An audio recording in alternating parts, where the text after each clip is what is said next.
Assalamu alaikum. This is Megan White answering your question here at About Islam. So my first thought is we kind of have to talk about what diplomatic really means, because you've said that he's diplomatic to you, but he has gone on to talk badly about your brother, your father, your parents. You've described him as abusive towards your sister, that he's had conversations that you've caught on tape with your mother-in-law where he's saying to ignore phone calls from your parents, not to allow you to have a huge grocery amount or grocery bill, or maybe go buy a lot of things so you won't cook for your family.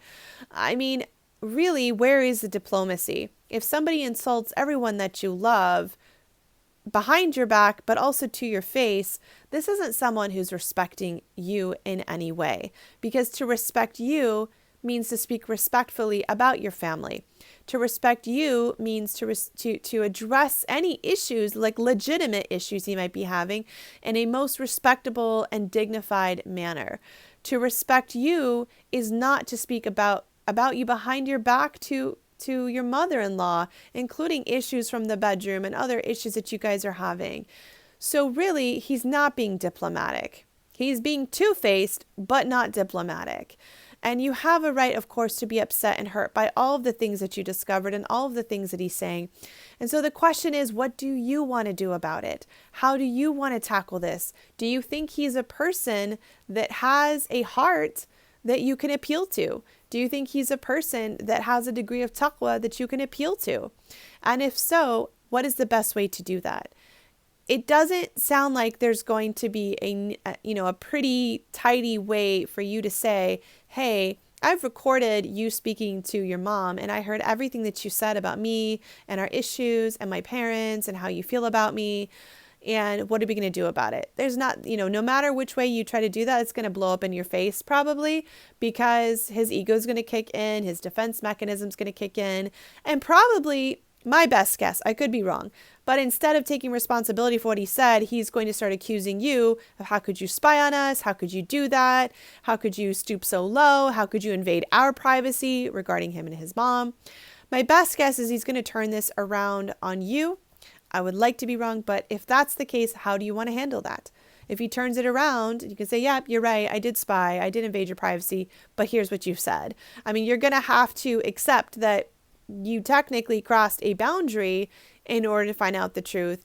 But the question is, does he care about what you heard? Does he care about you? And right now you're under the impression that he has used you in order to settle in another country and that you are nothing to him. So how do you want to handle that? Do you want to involve your father? Do you want to have a conversation with your parents? Do you want to let them know what's going on? You can do that, but again, it's not going to be an easy process. And I just keep saying that because I think it's really important to understand that when you're faced with a tough situation, whichever path you take is usually going to be tougher. So ignoring what he said and trying to stay in the marriage and be kind to him and loving to him and sweet to him and trying to win his heart over, for example, that's one path some women might choose. That's going to be really difficult because you're going to have to pretend you don't know all the things that you know. Keep smiling maybe when you don't feel like it, in the hopes that he's going to turn a new page, become a better person. That's a tough path. The other path is that you tell him directly what you've done, what you've heard, and deal with how that goes. A third path is then talking to your parents and understanding that once you get families involved, things can get really ugly, things can get really messy, because you've got, of course, your parents and their emotions, and now his mother, and I don't know if his father's a part of this, and their emotions. So all of these paths are really difficult. All of these paths are really challenging. So how do you make a decision what to do? What I always tell everyone is, every path you take in life is going to have difficulties, but choose the path that leads you to the end result you're hoping for. And so that's the real question, is what do you want to have happen? What is that you're hoping will happen, and which path gives you the best possible chance for that to occur? Is it involving your parents? Are your parents people that can stay emotionally balanced, that are wise, that have taqwa, they have fear of Allah subhanahu wa ta'ala, and they're going to aid you guys in the process of communication If not, they may not be the right people. You need to choose somebody else. Is talking to him directly going to be the one you think will lead to the best possible outcome, and not, telling him, I didn't want to expose what I know to everybody else, and I am going to shield, your reputation right now from my family and your family, and giving him a chance to rectify things with you privately. There's so many different angles. So you're really going to have to sit down and say, what is the pro and what is the con of each one of these? And I'm sorry, because I know that this is tough. There isn't a super easy angle to take here. There isn't a super easy path for you to go down. And so I really ask Allah subhanahu wa ta'ala to support you and aid you in this situation.